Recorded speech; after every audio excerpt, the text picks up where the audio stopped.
Oi, gente, tudo bem? Olha só, nesse dia eu vim aqui para falar um pouco sobre as questões da nossa vida. Às vezes a gente está com um problema muito grande, com uma questão muito grande, um questionamento com Deus, ou uma dificuldade financeira, ou uma dificuldade no trabalho, na faculdade, com os nossos filhos, e a gente começa a confrontar de alguma maneira a Deus com aquela nossa questão, orando, pedindo, solicitando a ajuda do Senhor, pedindo que Ele nos envie alguém que nos apoie naquela situação.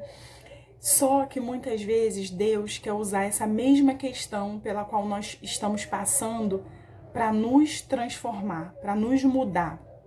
E tem uma mulher na Bíblia que eu sou apaixonada pela história dela por vários aspectos, mas um deles é pela atitude dela depois dela ter conhecido a Jesus.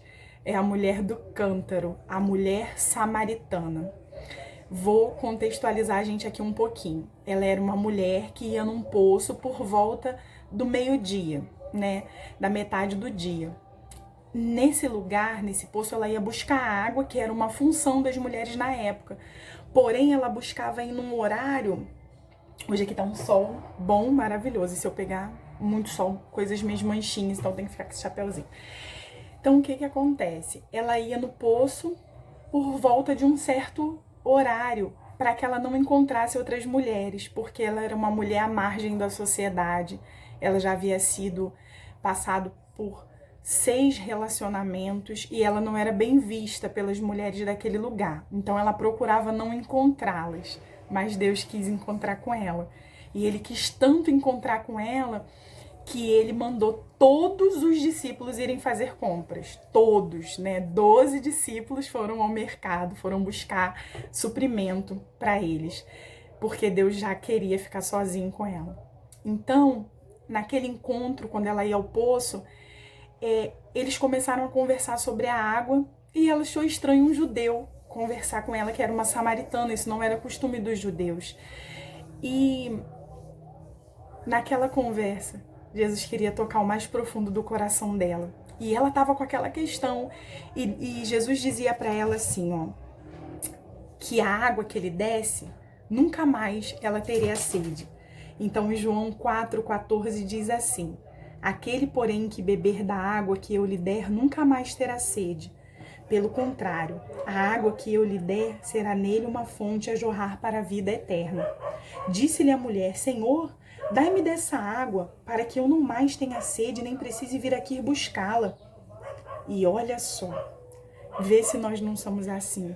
Muitas vezes Deus está tratando algo conosco que a gente fala assim: resolve logo o meu problema, o que eu quero é sair dessa, o que eu quero é resolver essa questão, o que eu quero é pagar essa dívida, o que eu quero é ver meu filho fora desse meio, o que eu quero é resolver questões do meu casamento, o que eu quero é abrir o meu negócio, o que eu quero, a gente quer resolver o nosso problema. E Deus responde assim para ela. Disse-lhe Jesus: vai, chama teu marido e vem cá.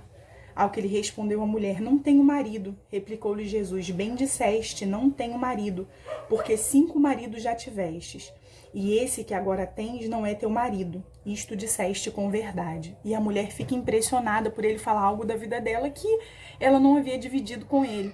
E ali ela reconhece o senhorio dele e que ele era um homem diferente, que ele era um profeta, que ele era um homem de Deus. E aquela mulher começa a ser transformada através daquela conversa. Engraçado que o dedo foi tocado na ferida dela e nós não gostamos que a nossa ferida seja tocada. Mas o Senhor, diferente dos homens, diferente de nós seres humanos, quando Ele toca o dedo na nossa ferida, não é para nos machucar. É porque Ele quer nos sarar.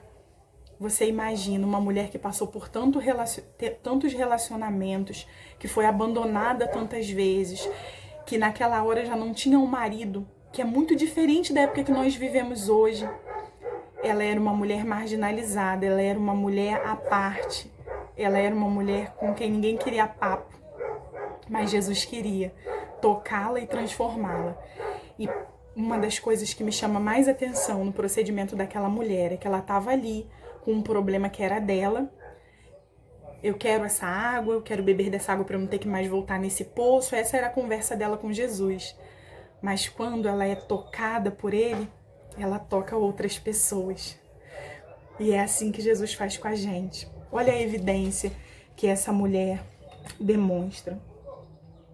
Ela começa a conversar com ele sobre vários aspectos. Muito rica essa passagem. Se depois vocês puderem ler em João 4, vocês vão ficar apaixonados por essa história, que não fala nem o nome dessa mulher, mas que evidencia a transformação que ela viveu em Jesus. Então, ela começa a conversar com ele, né? E uma das coisas mais maravilhosas desse texto para mim é quando ela diz assim: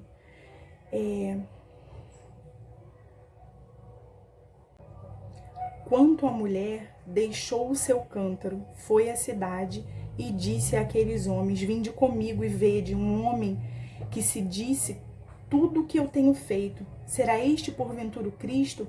Saíram, pois, da cidade e vieram ter com ele.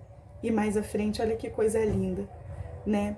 Muitos outros creram nele por causa da sua palavra. E diziam à mulher: já agora não é mais pelo que dissestes que nós cremos, mas porque nós mesmos temos ouvido e sabemos que este é verdadeiramente o Salvador do mundo. Ela foi tocada e ela começou a tocar outras pessoas. Aquilo que era o seu questionamento, que era um cântaro cheio d'água, um recipiente cheio d'água para matar a sede, para cuidar dos afazeres dela, já passou a não ter mais a importância que tinha, porque ela conheceu algo muito maior do que suas questões e seus problemas. E é assim que Deus quer para as nossas vidas, que a gente jogue fora todo o jugo. E eu descobri que jugo é algo que prende, um objeto de madeira que prende o boi a uma carroça. E nas nossas vidas como cristão, o jugo é estarmos presos às nossas próprias questões, os nossos próprios problemas. Nós vamos ter problemas, nós vamos ter questões a resolver por toda a vida. Porém, nós não podemos estar presos a elas, porque nós trocamos com o Senhor um jugo pesado pelo jugo dele. Nós trocamos as nossas questões pelas questões dele, porque as nossas estão nas mãos do Senhor. Então que a gente caminhe fervorosamente e que uma vez que fomos tocados pelo Senhor e pela sua palavra, a gente não perca tempo em tocar outras vidas com essa palavra, com esse amor que nos tocou, porque ele é transformador. Ele ativa em nós uma fonte a jorrar água viva, como diz aqui em João 4. Né? Aquele, porém, que beber da água que eu lhe der nunca mais terá sede. Pelo contrário, a água que eu lhe der será nele uma fonte a jorrar a vida eterna. Deus nos capacitou para que a nossa vida toque outras vidas e ative nessa vida uma fonte que ela já tem, a jorrar água viva. Use a sua vida, não só para resolver suas próprias questões, porque Deus vai te dar capacidade, vai estar à frente resolvendo as suas questões, mas use a sua vida para cuidar daquilo que é precioso para Jesus, e quem está ao seu redor é precioso para o Senhor. Um beijo, muita alegria de estar aqui. Deus nos abençoe e nos guarde, que Ele possa todas as manhãs, todos os dias e até nas manhãs sem sol, resplandecer sobre nós o teu rosto, e que nós possamos profetizar que nunca mais teremos sede, porque dentro de nós há uma fonte a jorrar água viva. Beijos!